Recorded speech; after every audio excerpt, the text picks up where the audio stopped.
جو کہ اس ٹرانسمیشن میں ابھی ہمیں نے جوائن کیا. جی السلام علیکم مولانا طارق جمیل صاحب. جی وعلیکم السلام ورحمۃ اللہ وبرکاتہ. جی السلام علیکم مولوی صاحب. جی وعلیکم السلام ورحمۃ اللہ وبرکاتہ. مولانا صاحب پوری قوم جی دیکھ رہی ہے یہ ٹرانسمیشن اور پوری دنیا میں، اور سب انتظار کر رہے ہیں کہ سب اکٹھے ہو کے میں نے بھی ساتھ، 1 گھنٹہ دیکھی ہے. جی جی سب اکٹھے ہو کے، متحد ہو کے، یکجا ہو کے، ایک ساتھ مل کے اللہ کے حضور دعا کریں. خاص ہے کہ یہ بھی فرمائیں کہ احتیاط کیسے کرنی ہے. اس کے حوالے سے آپ کا کہا ہوا پوری قوم بہت دل سے سنے گی اور مانے گی بھی. جی بسم اللہ الرحمن الرحیم والصلاة والسلام علی رسولہ الکریم وعلی آلہ واصحابہ اجمعین. جہاں تک احتیاطی تدابیر کا تعلق ہے وہ تو بہت زیادہ ڈسکس ہو چکی ہیں اور بہت زیادہ اس کو میڈیا نے بھی ماشاءاللہ اس کو ابھارا ہے، اس کو نکھارا ہے، اور اپنے اپنی جگہ پر ہر جگہ اس پر بحث ہو رہی ہے. یہ ہے، میں ایک چھوٹی سی حکایت سناتا ہوں. ہارون رشید کا والد تھا مہدی بن ابو جعفر منصور. اس کے زمانے میں قحط آ گیا اور لوگ بھوکے مرنے لگے، کتے بلیاں بھی کھانے لگے. تو مہدی رات کو لیٹا ہوا تھا تو ایک خادم اسے دبا رہا تھا. تو اس نے اپنے خادم سے کہا کہ کوئی کہانی سناؤ، میں بہت دکھی ہوں رعایا کے لیے. اس نے کہا امیر المومنین، ایک لومڑی جا رہی تھی سفر پہ تو بیٹے کو لے گئی شیر کے پاس کہ تو بادشاہ ہے، اس کو اپنے پاس رکھ لے امانت. اس نے کہا ٹھیک. اس نے اس کو اپنے کندھوں پہ بٹھا لیا اور لیے پھرتا تھا. ایک دن عقاب کی نظر پڑی تو اس نے جھپٹا مارا اور اٹھا کے لے گیا. لومڑی واپس آئی، اس نے آ کر کہا بادشاہ سلامت، میرا بچہ کا وہ تو عقاب لے گیا. کہ میں تو آپ کے حوالے کر کے گئی تھی. تو شیر نے کہا میری بہن، اگر وہ زمین کی جنگل کی آفت ہوتی تو میں لڑ کے دکھاتا، وہ آسمان کی آفت تھی، اس سے کون لڑ سکتا ہے. تو پھر اس نے کہا امیر المومنین، یہ قحط اگر زمین کی آفت ہوتی تو آپ لڑتے، تو اوپر سے آئی آفت ہے، اس سے بات کرو جو اوپر والا ہے تو کام بن جائے گا. اس وقت کی ساری جو تھی ایگریکلچر، زراعت، وہ ساری بارش پر تھی. تو اس نے اسی سے ہی لوٹا مصلی منگوا کے وضو کیا، مصلی پہ کھڑا ہوا، سجدے میں سر رکھا اور اتنا رویا کہ سارا مصلی بھیگ گیا. اور یہ یاد رہے کہ وہ 3 بر اعظم پر حکومت کر رہا تھا اس وقت مہدی. تو ابھی وہ مصلی سے اٹھا بھی نہ تھا کہ اللہ تعالیٰ نے بادل بھیجے اور پوری عباسی سلطنت میں بارش ہو گئی. میں معذرت کے ساتھ اختلاف رائے تو ہر آدمی کو حق ہے. ہم جو ایک لفظ استعمال کر لیں لڑنا ہے، یہ آسمانی آفت ہے، اس سے لڑنا نہیں ہے. اس کا علاج کر کے اللہ کو عاجزی دکھانی ہے اور اپنا سر سجدے میں رکھ کے رونا ہے. اس سے ہم لڑ نہیں سکتے. اس لفظ کو اپنی زبان سے نکال دیں، چاہے دل میں اس کے بارے میں کوئی تکبر نہ ہو، لیکن یہ لفظ اللہ کو پسند نہیں ہے کہ مجھ سے لڑنا چاہتے ہو. دیکھنا ایک چھوٹے سے وائرس سے اللہ نے ساری دنیا کو ہلا کے رکھ دیا. میں ایک حدیث سنا کے پھر دعا کرتا ہوں. پہلے ایک دعا ہے، ما اصابکم مصیبت فبما کسبت ایدیکم، تم پر جو آفت آتی ہے تمہارے اپنے گناہوں کی کمائی ہوتی ہے. ان ینصرکم اللہ فلا غالب لکم، میں تمہارا ساتھی بن جاؤں تو کون تمہیں نقصان پہنچا سکتا ہے. وَإِن يَخْذُلْكُمْ فَمَنْ ذَا الَّذِي يَنْصُرُكُمْ مِنْ بَعْدِهِ، اگر میں تمہیں چھوڑ دوں تو پھر کون سی اٹمی طاقت تمہیں بچائے گی. إِن يَمْسَسْكَ اللَّهُ بِضُرٍّ فَلَا كَاشِفَ لَهُ، اگر میں تمہیں تکلیف میں ڈالوں میرے سوا اسے کوئی نہیں ٹالے گا. اور إِن يَمْسَسْكَ بِخَيْرٍ فَلَا رَادَّ لِفَضْلِهِ، اگر میں ارادہ کر لوں کہ میں نے کسی کو نہیں ہونے دینا بیمار یا مصیبت میں، تو اس کے لیے کیا مشکل ہے. ایک امر ہی تو ہوتا ہے 40 دن ابراہیم علیہ السلام آگ میں بیٹھے رہے، 40 دن یونس علیہ السلام مچھلی کے پیٹ میں رہے، وہ تو فعال لما یرید ہے۔ تو ہم یہ جو ظاہری اسباب اختیار کر رہے ہیں ان کو بھی پوری طرح اختیار کرنا ہے، ساری احتیاط کرنی ہے۔ اگر مسجدوں میں جانے سے یہ بیماری پھیلتی ہے تو پھر اس سے بھی اپنے آپ کو روکنا ہے کہ جان کی حفاظت بھی ہمارے دین کا حصہ ہے۔ ایک دفعہ بارش ہو گئی، حضرت بلال نے اذان دی تو آپ نے کہا صلو فی رحالکم، ہم کہ بلال اعلان کرو اپنے اپنے گھروں میں نماز پڑھیں، مسجد میں مت آئیں۔ حالانکہ مسجد میں آنے سے کپڑے گیلے ہونے تھے یا کیچڑ، جان کا خوف تو نہیں تھا، لیکن میرے نبی نے اپنی امت پر محبت اور شفقت کا ایسا سایہ رکھا ہے کہ آپ نے ان کو کیچڑ سے بچایا، بارش سے بچایا۔ یہاں تو زندگی موت کے مسائل ہیں، بہرحال بڑے علماء اس میں جو کہیں گے اور حکومت جو ان کے ساتھ میٹنگ کرے گی، جو حتمی فیصلہ ہوگا، تو سب سے پہلے ہم اپنے الفاظ میں تواضع لے رہی ہے۔ تمہیں کوئی ٹیڑھی آنکھ سے نہ دیکھ سکے گا، تمہیں کوئی نقصان نہ پہنچا سکے گا کہ تمہارے رب کا سایہ تم پہ چھا جائے گا۔ تو 4 باتیں کون سی ہیں؟ صدق و حدیث، ہمیشہ سچ بولنا، جھوٹ نہ بولنا۔ اب مجھے بتائیں، سارے یہ اینکرز بیٹھے ہیں، سارے ہمارے وزیر اعظم بیٹھے ہوئے ہیں، ہم کتنا جھوٹ بول رہے ہیں، ہم کس قدر جھوٹی قوم ہیں۔ ہم اس جھوٹ کے ساتھ اللہ کی بارگاہ میں کوئی مقام نہیں لے سکتے۔ تو میرے نبی نے پہلی بات فرمائی صدق و حدیث، سچ بولنا۔ دوسری بات فرمایا حفظ و امانت، کبھی کسی کو دھوکہ نہ دینا۔ یہ میرے نبی نے فرمایا میرا امتی ہر گناہ کر سکتا ہے، 2 کبھی نہیں کرے گا، ایک جھوٹ کبھی نہیں بولے گا، ایک دھوکہ کبھی نہیں دے گا۔ تو وزیر اعظم صاحب آپ اکیلے ہیں، دیانتدار ہیں، اللہ سے رونے دھونے والے ہیں، مانگنے والے ہیں، لیکن 22 کروڑ لوگوں میں سچے کتنے ہیں؟ 22 کروڑ لوگوں میں دیانتدار کتنے ہیں؟ ایک بہت بڑے چینل، میں ہاتھ جوڑ کے اینکر بیٹھے ہیں، معافی مانگ کے بات کر رہا ہوں، ایک بہت بڑے چینل کے مالک نے مجھ سے کہا کوئی نصیحت کرے۔ میں نے کہا چینل سے جھوٹ ختم کر دو۔ کہا پھر چینل ختم ہو سکتا ہے، جھوٹ نہیں ختم ہو سکتا۔ تو جہاں جس کو، یہ صرف پاکستان کی بات نہیں، پوری دنیا کا میڈیا جھوٹا ہے اور سب سے زیادہ جھوٹ بولا جاتا ہے، اور میرے رب کو، میرے نبی کو جھوٹ سے نفرت ہے۔ میرے نبی نے فرمایا پیاز کھا کے مسجد میں مت آؤ کہ فرشتوں کو تکلیف ہوتی ہے، بو ہوتی ہے، لیکن میرے نبی نے فرمایا جب کوئی مرد عورت جھوٹ بولتا ہے تو فرشتے اس کے منہ کی بدبو سے 3 میل دور بھاگ جاتے۔ تو جھوٹ اور خیانت کے ساتھ ہم کسی آفت کا مقابلہ نہیں کر سکتے۔ آپ نے فرمایا صدق و حدیث، حفظ و امانت، سچ بولنا چاہے جان چلی جائے، اور دھوکہ نہ دینا۔ مسلمان کسی کو دھوکہ نہیں دیتا ہے۔ تیسرا فرمایا حسن و خلیقت، اپنے اخلاق اچھے کرنا، اور اخلاق کا سب سے اونچا مقام حیا ہے۔ اب میں کیسے بات کروں؟ میرے دیش میں حیا کو کس نے تار تار کیا؟ میرے دیش کی بیٹیوں کو کون نچا رہا ہے؟ ان کے کپڑے لباس مختصر کون کروا رہا ہے؟ یہ کس کے گردن میں یہ گناہ ڈالوں؟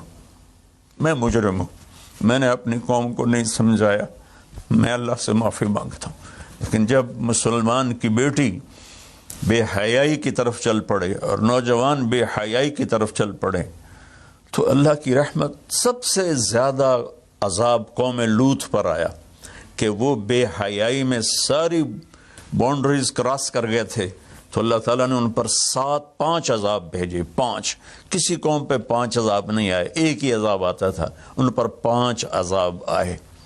تو تیسری بات میرے نبی نے فرمائی ہے کہ حیا والے بنو، حیا والے بنو۔ لیکن میری نسل ہے، مجھ سے خان صاحب نے بات کی تھی پہلی دفعہ کہ میں چاہتا ہوں کہ میری یوتھ اللہ کے نبی کے ساتھ جڑے، چونکہ جو ہمارے کالج ہیں، ہماری یونیورسٹیز ہیں، ہمارے خاص طور پر جو یہ پرائیویٹ سکولز ہیں، یہ امت کو، نوجوانوں کو اللہ رسول سے کاٹ رہے ہیں. تو اللہ تعالیٰ یہ پہلا شخص ہے جس کے لیے میرے دل سے دعا نکلی جب اس نے کہا کہ میں نے آپ کو اس لیے بلایا ہے کہ میری قوم اپنے نبی کے ساتھ کیسے جڑ جائے. میں کیا بتاؤں، جب تک اس بے حیائی کو نہیں ہم روکتے، اور کوئی روک نہیں سکتا ہے، اندر سے نیت نہ ہو. سرنڈو ماڈل سکول میں میں نے میٹرک کیا ہے. ہمارے ایک وارڈن، میں ہاسٹل میں رہتا تھا، وہ آ گیا، نمازی تھے، انہوں نے نماز کی سختی کر دی. ہم بے وضو جا کے کھڑے ہو کر نماز پڑھ لیتے تھے، بے وضو. کیونکہ ڈنڈا انسان کو انسان نہیں بناتا ہے جب تک انسان اپنے من میں ڈوب کر پا جا سراغ زندگی. تو اگر میرا نہیں بنتا نہ بن، اپنا تو بن. یہ تو اپنے اندر دل دریا سمندروں ڈوگے کون دلان دیا جانے ہو، وچے بیڑے وچے جھیڑے وچے ونج مہانے ہو. میری قوم جھوٹ چھوڑ دے، میری قوم بددیانتی چھوڑ دے، میری قوم بے حیائی چھوڑ دے. وعفت فی طعمت، آخری بات میرے نبی نے کہا، اور رزق حلال کھاؤ، رزق حلال کھاؤ. رزق حلال جو صبح سے شام تک، من امسا کالن بعمل یدہ امسا مغفور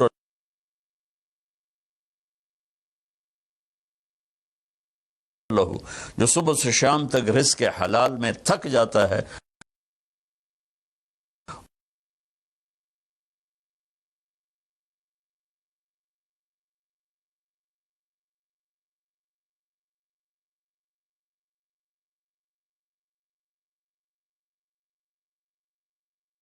اس کے اس دن کے سارے گناہ معاف ہو جاتے. تو میں وزیر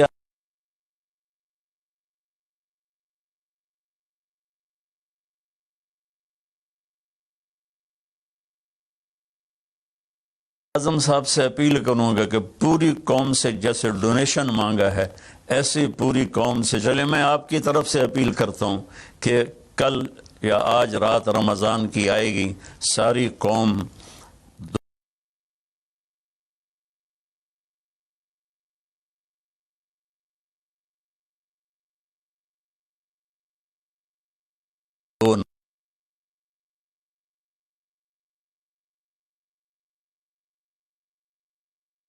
نفل پڑے اپنے اپنے گھروں میں، اور ایک تسبیح لا الہ الا انت سبحانک انی کنت من الظالمین.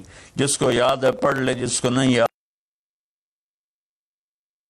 ان یغرق ابن آدم. روزانہ، یہ مسند احمد کی روایت، روزانہ سمندر کہتا ہے یا اللہ اجازت دے میں چڑھ جاؤں اور ان کو بہا دوں. والارض تستاذن فی ان تبتلعہ، زمین کہتی ہے اللہ مجھے اجازت دے میں ان بے حیاؤں کو نگل جاؤں، ان جھوٹوں کو، ان بدماشوں کو، اس مافیا کو میں نگل جاؤں. تو والملائکۃ تستاذن فی ان تعجب ان کان عبدی فمنی وعلی منی وعلی عبد. اگر میرا ہے تو میں انتظار کروں گا، میں انتظار کروں گا. پچھلی قوموں میں ایک طوائف نے کتے کو پانی پلایا تو اللہ نے اس کی بخشش کر دی. معاف، ہم تو مائل بکرم ہیں، کوئی سائل ہی نہیں، کوئی مانگنے والا تو ہو. ان چار چیزوں نے ہماری ہر چیز بکھیر دی، توڑ دی. کسی بھی قوم کے لیے جھوٹ چمن کے مالی ہیں. عمران خان کو اجڑا چمن ملا ہے، کہاں تک آباد کر سکے گا، اللہ اس کی مدد کرے. چمن کے تخت پر جس دم شہ گل کا تجمل تھا، ہزاروں بلبلیں تھی باغ میں، ایک شور تھا غل تھا. کھلی جب آنکھ نرگس سی، نہ تھا جز خار کچھ باقی. بتاتا باغ مارو رو، یہاں غنچہ یہاں گل تھا، یہاں غنچہ یہاں گل تھا. ابھی عمران صاحب نے یرموک کی اور قادسیہ کی بات کی. کتنے تھے؟ 30,000 تھے خالد ابن ولید کے کمانڈ میں، اور سامنے باہان جو تھا وہ 3 لاکھ کا لشکر لے کر آیا ہوا تھا. اور قادسیہ کے میدان میں بھی 30,000 صحابہ تھے، اور ادھر سے جو رستم تھا وہ 3 لاکھ کا لشکر لے کر آیا ہوا تھا، ان کے ساتھ اللہ تھا۔ ہم اللہ کو ساتھ لیں، سارے اسباب اختیار کریں۔ مالداروں سے کہتا ہوں، میں نے اپنا کلپ الگ ریکارڈ کرا ہے کہ اس سال ساری زکوٰۃ ان غریبوں میں تقسیم کریں۔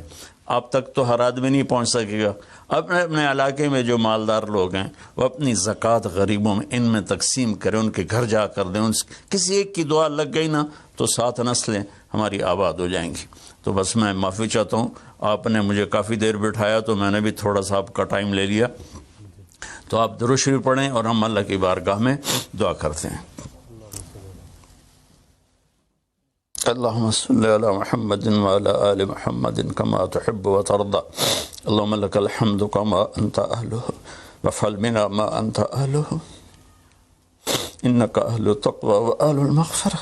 اے میرے رب، ہمیں تسلیم، تو ہم سے ناراض ہو گیا، تو نے سمجھایا ہم کوئی نہ سمجھا، تو ہمیں بلاتا رہا، ہم نے پیچھے مڑ کر تو نے ہمیں حرام سے روکا، ہم نے ہر حرام کو اپنا کاروبار بنایا، تو نے بے حیائی سے روکا، ہماری نسل نے کپڑے اتار دیے، تو نے رزق حلال کا کہا، ہمارے تاجر سود میں ڈوب گئے، دھوکے میں ڈوب گئے، طاقتور ظالم بن گیا، مظلوم کی فریادیں صرف تیرے تک تو آتی تھی، ہماری تو عدالتیں ظالم ہیں یا اللہ، ہماری تو عدالتیں ظالم، ہمارا قانون ظالم ہے، ہم سارے ظالم ہیں، غریب بھی، امیر بھی، مرد بھی، عورت۔ یا اللہ، اس آفت کو ہم وینٹیلیٹر سے نہیں ٹال سکتے، ویکسینیشن سے نہیں ٹال سکتے، یہ تو نے بھیجی ہے، سوئی سے ٹالے گا۔ یا اللہ، تو علی کل شیء قدیر ہے، تو فعال لما یرید۔ میرے مالک، ہم تو اپنی طاقت سے کرسی سے اٹھنا چاہیں تو اٹھ نہیں سکتے، لیٹنا چاہے تو لیٹ نہیں سکتے۔ یا اللہ، زندگی موت تیرے ہاتھ میں، عزت ذلت تیرے ہاتھ میں، تو ہواؤں کا مالک، تو پانیوں کا مالک، تو سمندروں کا مالک۔ اور مالک، بہت ساری منتی ہے، مان جائے اللہ، ہمارے پاس کچھ نہیں ہے، خالی جولی ہے، گناہوں سے بھرا ہوا ہے، یہ سارا دامن گناہوں سے بھرا ہوا ہے، نفرتوں سے، فرقہ واریت سے، سود سے، جھوٹ سے، قتل و غارت سے، بے حیائی سے، بے پردگی سے، ہر بلاک ہمارے دم۔ لیکن میرے مولا، میرے مالک، رب تو ہی ہے نا یا اللہ، ہم تو تجھے ہی مانتے ہیں میرے مولا، لا الہ الا اللہ کا ہم اقرار کرتے ہیں، یہ تجھے سب سے زیادہ پسند، محمد الرسول اللہ کا اقرار کرتے ہیں جو تمہیں سب سے زیادہ پسند۔ آگے ہمارے پاس بہت سی نافرمانی ہے میرے مولا، ہم پیسے کے غلام بن گئے، شہرت کے غلام بن گئے، موت کو بھول گئے، قبر کو بھول گئے، تیرے سامنے کھڑے ہونے کو بھول گئے۔ اس بڑی آفت میں ہم قصوروار ہیں، ہم اس سے نہیں لڑ سکتے یا اللہ، ہم تو معمولی سے بخار سے نہیں لڑ سکتے، یہ تو بہت بڑی آفت ہے میرے اللہ، تو دور کر دے یا اللہ، تیری منتیں دور کر دے یا اللہ، تیری منتیں دور کر دے میرے مولا، میرے مولا، دور کر دے میرے مالک، اپنے حبیب کے آنسوؤں کے تحفے یا اللہ، وہ احد میں تو ٹوٹے دانتوں کے تحفے میرے مولا، اپنے محبوب کے صدقے ہماری مصیبت ہٹا دے یا اللہ، ہمارے پاس کچھ نہیں ہے، نہ دوا ہے، نہ ہسپتال ہے، نہ ڈاکٹر ہے، کچھ بھی نہیں ہے، صرف تو ہے۔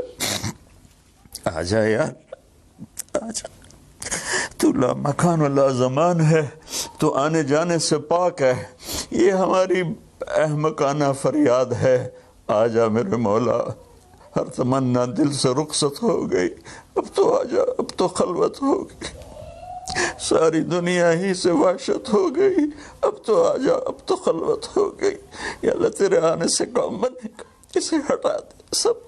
اور یا اللہ، جن چیزوں سے تو ناراض ہوتا ہے ہم اس سے توبہ کرتے ہیں، ہم اس سے توبہ کرتے ہیں، ہم اس سے توبہ کرتے ہیں، ہم اس سے توبہ، میں 22 کروڑ عوام کی طرف سے تیری بارگاہ میں توبہ کرتا ہوں، انہوں نے مجھے اپنا نمائندہ بنایا، میں تیرا حقیر گنہگار بند یا اللہ، میرے ساتھ بے شمار لوگ رو رہے ہوں گے، میں تو ٹی وی پہ نظر آ رہا ہوں، شاید ریاکاری ہو، لیکن جو بچیاں بچے بوڑھے جوان گھروں میں بیٹھے رو رہے ہیں یار، ان کے آنسو تو پاکیز ہیں، اور آنسو تجھے بڑے پسند میرے مولا۔ فقیروں کی تو فیل، غریبوں کی تو، بوڑھوں کی تو فیل، اپنے ان نیک بندوں کی تو فیل جو راتوں کو تجھے یاد کرتے ہیں، جن کے دامن گناہوں سے صاف ہے۔ ایسے بندوں سے ہمارا دیس بھرا ہوا ہے، خالی نہیں ہے یا اللہ، لیکن اکثر تو ہم نافرمان ہیں۔ یا اللہ تو ہمیں معاف کر کے اس آفت کو ٹال دے، اس کا علاج ہمیں دے دے، یا اپنے غیب سے اس کو ہٹا دے۔ تو ہر چیز پر قادر ہے، تو حکومت کی مدد فرما۔ یا اللہ تو جتنے بھی اس کے لیے کوشش کر رہے ہیں ان سب کی مدد فرما، اور یا اللہ ان ڈاکٹروں کو جزائے خیر عطا فرما جو زندگی موت کی جنگ لڑ رہے ہیں۔ یا اللہ تو ان ڈاکٹروں کو جزائے خیر عطا فرما۔ یا اللہ جو اس میں مر رہے ہیں وہ سب شہید ہیں، ان کے درجے بلند فرما، جو مریض ہو گئے ان کو صحت کاملہ عطا فرما۔ یا اللہ ہم لاک ڈاؤن کرے تو ایک ایک کمرے میں 10 آدمی بیٹھے ہیں، لاک ڈاؤن کا کیا فائدہ؟ یا اللہ یہ تو ہی دور کرے گا اس آفت کو، یہ لاک ڈاؤن سے نہیں جائے گی، یہ صرف فضل سے جائے گی۔ اللہ میرے مولا، جیسے چھوٹا بچہ روتے روتے ماں سے کہتا اماں ہن میں تھک پہ رو رو کے، ہن تو میری گل مان جا میرے مالک، میرے اللہ، میں رو رو کے تیرے سامنے تھک گئے، مان جا یا اللہ، ہمارے پاس کچھ نہیں، اپنے حبیب کے طفیل، ان کے صحابہ کے طفیل، ان کی اولاد جن کے کربلا میں سر کٹے اور نیزوں پہ چڑھ گئے، سب سے چھوٹے معصوم عبداللہ کے طفیل۔ یا اللہ پوری دنیا سے اس آفت کو ہٹا دے۔ تیرا نبی رحمت للعالمین تھا، رحمت للمسلمین نہیں تھا۔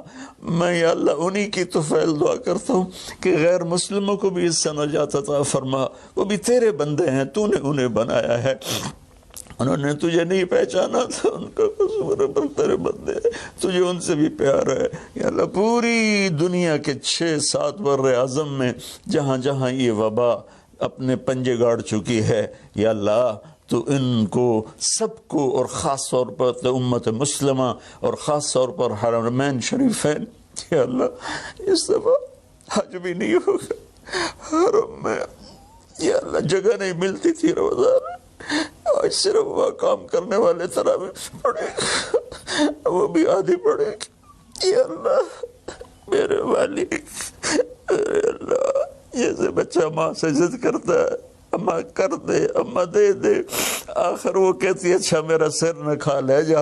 اللہ ہم تیری بارگاہ میں یا اللہ درخواست کرتے ہیں، منت کرتے ہیں، ہماری منت عمل کوئی نہیں ہے، خالی ہے تیری قسم، خالی ہے تیرے سامنے ہماری تیری بارگاہ میں التجا ہے۔ جتنے بھی لوگ جس ٹائپ کے، جس مسلک کے اس آفت کے لیے محنت کر رہے ہیں، کوشش کر رہے ہیں، دعائیں مانگ رہے ہیں، مال خرچ کر رہے ہیں، تدبیریں بنا رہے ہیں، ان سب کو اپنے خزانوں سے جزائے خیر عطا فرما، اور جو مر گئے ہیں انہیں شہادت کا درجہ عطا فرما، اور ہم باقی ہیں ہم سب کی حفاظت فرما، اس دیس کی حفاظت فرما، اس کو سچائی سے منور فرما، اس کو یا اللہ دیانتداری سے خوبصورت بنا، اسے حیا اور پاک دامنی کے ساتھ گلشن بنا، اسے رزق حلال کے ساتھ جنت کا راستہ بنا، اور جو ہمارے چلے گئے ان کے درجے بلند فرما۔ یا اللہ امت کے ہر طبقے کو میرے مولا، ہر طبقے کو میرے آقا اپنی نظر محبت عطا فرما، اور نظر غضب کو ہم سے واپس لے لے، اور جتنے مریض بن چکے ہیں ان کو شفا عطا فرما، ان کو صحت عطا فرما، صلی اللہ، اور جن لوگوں نے ابھی پیسے دیے ہیں ان سب کو اپنے خزانوں سے جزائے خیر عطا فرما، اور جتنے شرکائے مجلس تھے، وزیر اعظم سمیت جتنے بھی شرکائے مجلس نے اس میں احساس پروگرام میں حصہ لیا، ان سب کو، ان کی اولادوں کو دنیا اور آخرت کی ہر خیر نصیب فرما، ہر شر سے بچا، وصلی اللہ تعالی النبی الکریم وعلی آلہ وصحبہ اجمعین برحمتک یا ارحم الراحمین۔ بہت بہت شکریہ مولانا طارق جمیل صاحب۔ تمام ناظرین کا بھی بہت بہت شکریہ۔ بہت سے لوگ ابھی بھی ٹیلی فون کر رہے ہیں، اکاؤنٹ نمبر آپ کے پاس اسکرین پر ہے۔ آپ یقینی طور پہ بہت سے لوگوں کی ٹیلی فون کال نہیں مل سکی، لیکن آپ ڈونیٹ کرتے رہیں، بڑھ چڑھ کر حصہ لیتے رہیں۔ آج کی اس ٹرانسمیشن میں جو اوور آل ٹوٹل جو پہنچا ہے وہ پہنچا ہے 2 ارب 76 کروڑ اور 59 لاکھ، اور اس ٹرانسمیشن کے دوران جو اکٹھے ہوئے ہیں وہ 5,75,00,000 اور SMS اور باقی جو ٹولز ہیں ان کے علاوہ جو ہے وہ اس کے علاوہ ہے. تو آپ سب کا بہت بہت شکریہ, ٹیلی ویژن پارٹنرز کا اس میں بہت بہت شکریہ. اکٹھے ہوئے ہیں اس ٹرانسمیشن میں آج کتنے؟ 55 کروڑ. 55. ہاں 55 کروڑ اس ٹرانسمیشن پہ اکٹھے ہوئے ہیں. کریکشن. اور جو میڈیا پارٹنرز تھے ہمارے ساتھ جنہوں نے اس نشریات کو پوری دنیا تک پہنچایا, ان سب کا بہت بہت شکریہ. ARY ڈیجیٹل, جیو, ایکسپریس, دنیا, سما, ہم ٹی وی اور PTV, آپ سب کا بہت بہت شکریہ. ایک بار پھر نشست ہوگی. باقی جو ہمارے میڈیا پارٹنرز ہیں, چینلز ہیں, ان کے ساتھ بھی ڈونیٹ کرتے رہیں اور اس ٹرانسمیشن کا حصہ بننے پہ آپ سبھی کا بہت بہت شکریہ. Thank you very much. وزیر اعظم پاکستان عمران خان صاحب, سب کا شکریہ.